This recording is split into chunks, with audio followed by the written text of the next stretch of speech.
Hey everyone, ready for a deep dive? Absolutely. Should be a good one. Today we're tackling Dr. Joe Dispenza. This guy, he's like a bridge between, hard science and spirituality. Yeah.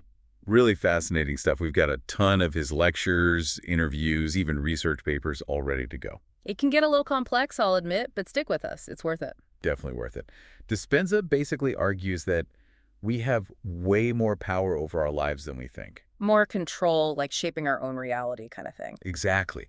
He even suggests we can tap into, like, hidden potential to heal and transform, even change the world around us. Okay, now that's what I'm talking about. Wild stuff. Right. Wild, but also based on science. Yeah. What's cool is how he starts with something we all get, our personalities. Okay, personality, like how we think and act and all that. Right, but he says it's not just internal. Our thoughts, feelings, actions, they're shaping the world outside us too. So it's like our personality is kind of like a blueprint for our lives. That's a great way to put it. But we're not stuck with that blueprint. Dispenza says if we want to change our reality, got to change the personality. And how do we do that? Well, he dives into the science, like how thoughts, feelings, behaviors, they're all wired together in our brains, creating patterns. Like habits, you mean? Yeah, like habits. He even uses the term metacognition, basically being aware of those patterns, thinking about our thinking. Okay, so if I'm always worrying, does that mean I'm making my brain create more stuff to worry about? That's what Dispenza says. Those thoughts, those feelings, they create a feedback loop. Same experiences over and over. Not the best loop to be stuck in. But wait, so if we become aware of the pattern, we can change it. You got it. Choose new thoughts, new feelings. Literally rewire the brain and change the experiences we have. That's amazing. Makes you think, what am I unconsciously creating right now? Right. And it's not always easy to change those ingrained patterns because our bodies can get addicted to our emotions. Wait, addicted even to bad emotions? Yeah. Even to the negative ones, yeah. Hmm. He compares it to an addict craving a substance. Our bodies crave familiar feelings, even if they're not good for us. Oh, I've totally felt that. Like stuck in anxiety, even when things are going okay. It's like my body's fighting the change. Exactly. Like it's resisting something new. Dispenza uses the analogy of an addict trying to quit. It's not just about willpower. It's deeper than that. It's like you have to retrain your brain and body. He says it's like you're rewiring those neurological pathways. Now, I know you've heard him talk about brainwave states before, right? Yeah, brainwaves. Always been a bit fuzzy on that. What are they exactly, and how do they fit in with all this? So our brains operate at different frequencies. You've got beta, alpha, theta, delta, gamma. Beta is the most common everyday alertness. Yeah, beta. I practically live there. What about the others? Alpha's more relaxed, creative, like when you're in a flow state. Theta's even deeper, dreamy, hypnotic, more open to new ideas. Okay, getting spaced out now. What about the last two? Delta's deep sleep. And then gamma. That one's the most mysterious. Heightened awareness, spiritual insights, even transcendent experiences. Whoa. Okay, so do we like cycle through all those throughout the day? Dispenza argues that most of us, because of stress, always being on, we spend too much time in beta, rarely access those deeper states. So missing out on a whole other level of potential. Exactly. He says that by intentionally shifting our brainwave states, we can unlock so much more. Okay, but how do we do that? Is it like a switch in my brain I can just flip? Well, Dispenza explains that techniques like meditation, breath work, even visualization can help us slow those brainwaves down. He actually shares this story of staring into a fire, slowing his brainwaves, and experiencing a journey through time. Wait, time travel just from changing brainwaves? That's wild. Wild, but possible. He believes these experiences are available to anyone who learns to intentionally shift those brainwave states. So you mean we could all potentially experience that kind of thing? That's mind-blowing. So it's not just about having cool experiences, it actually leads to real changes. That's exactly it. Profound changes in our biology and, by extension, our lives. Okay, I am officially intrigued. Rewiring our brains, deeper consciousness, maybe even time travel. This is starting to sound pretty supernatural. That's a great way to describe it. And, Dispenza takes it even further. He introduces this idea of the pineal gland. The pineal gland, what's that? It's this tiny gland in our brains, been shrouded in mystery forever. Dispenza calls it a tiny radio receiver, picking up signals from beyond our normal senses. A radio receiver in our brains. Okay, I'm hooked. What signals is it picking up? Well, he suggests that in some species it actually functions like a third eye, sensing light, even navigating by magnetic field. Whoa, that's crazy. So what about humans? What does it do for us? In humans, it plays a key role in our sleep-wake cycles and hormones. But Dispenza believes it has even greater potential. Greater potential, like what? He says by activating the pineal gland, we can access altered states of consciousness, tap into a deeper reality. Okay, hold on. Activating it. How do we even do that? He explains that mechanical stress on tiny crystals within the pineal gland can actually create an electromagnetic field, letting us tune in to different frequencies. So like a radio dial, we can tune into different frequencies with our brains. Exactly. And he suggests that specific breathing techniques can stimulate the pineal gland and trigger these experiences. Tiny crystals, breathing techniques, tuning into different realities. This is next level mind-blowing. It really makes you question what we think we know, right? Absolutely. But okay, I gotta ask, what's the practical application of all this? How does this actually change our lives? That's the exciting part. He's not just talking theory, he's offering a roadmap to personal transformation. Learning to shift our brainwave states, activate the pineal gland. He believes we can access a deeper consciousness, tap into hidden potential, even create new realities for ourselves. So this isn't just some mind-expanding exercise, it's about real-life change. Exactly. Yeah. And that's just the tip of the iceberg. Want to dive deeper into the power of intention? Absolutely. Let's do it. This deep dive is just getting started. Okay, so we've talked brainwaves, pineal glands, all that good stuff. But what about intention? Does Dr. Dispenza really think our intentions can, like, shape reality? It might sound kind of out there, but he actually brings up some interesting research to support it. Yeah. There's this experiment with baby chicks and a robot. Really fascinating. Chicks and robots. Okay, now I'm curious. So they put these baby chicks, just hatched, in a cage with a robot that's moving around randomly. Now, chicks usually imprint on the first moving thing they see, right? Like their mom. Right, so like they think the robot's their mama. Exactly. But here's the thing. They noticed the robot started moving towards the chicks more often than random chance would allow. Wait, so the chick's intention, their desire to be near the robot, actually influenced its movement? That's what the research suggests. Dispenza uses this as evidence that our intentions, especially combined with strong emotion, can create this sort of magnetic pull. He calls it marrying intention with an elevated emotion. So it's not just thinking positive thoughts, it's about really feeling them too. Exactly. He talks about creating a powerful Wi-Fi signal to attract what we want. Mm. And this is where the science of coherence comes in. It's about synchronizing our brain and heart rhythms. Coherence. So like when we're feeling good, our heart's beating in a more, I don't know, organized way. Exactly. Think love, gratitude, joy. Those emotions create more order in our heart rhythms, and that sends out a stronger electromagnetic signal. So our hearts are broadcasting our intentions. The more coherent, the stronger the signal. You got it. And Dispenza takes it further, talking about collective coherence. Like, what happens when groups of people meditate together? They've done experiments where groups of meditators influence these random event generators. So they were actually impacting the physical world with their combined intentions. Hold on, does Dispenza have any, like, real-world examples of this collective coherence thing? He does. He talks about this woman at one of his events. She had a really traumatic past, but experienced profound healing during the event. And it wasn't just her. It created this ripple effect of healing through the whole group. Wow, that's powerful. Is that kind of what he means by creating a new Earth?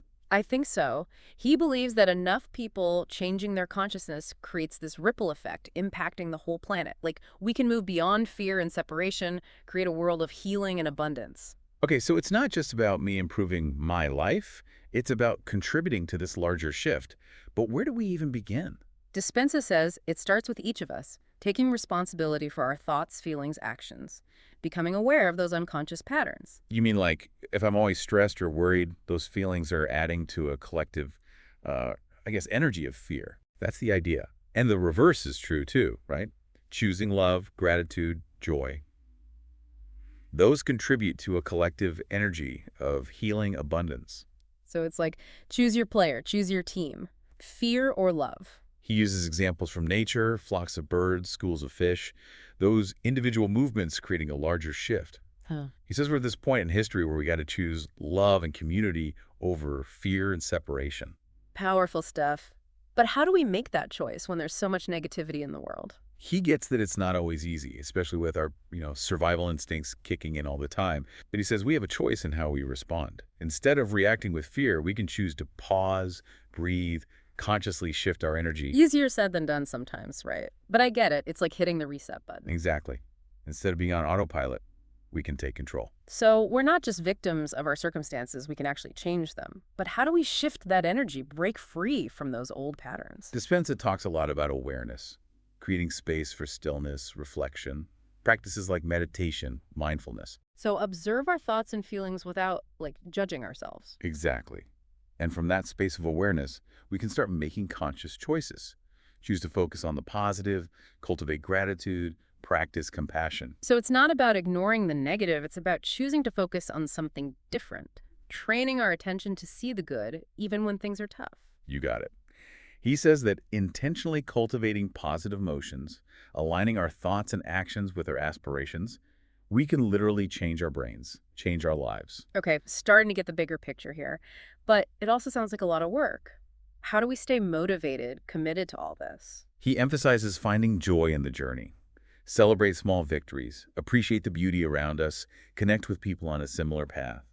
And he reminds us it's okay to mess up sometimes. We don't have to be perfect. Progress, not perfection, Yes. right? Embrace the whole messy human experience. Have fun along the way. That's the spirit. The process of transformation itself is a journey, becoming more aware, more conscious, more connected to our true selves. Love it.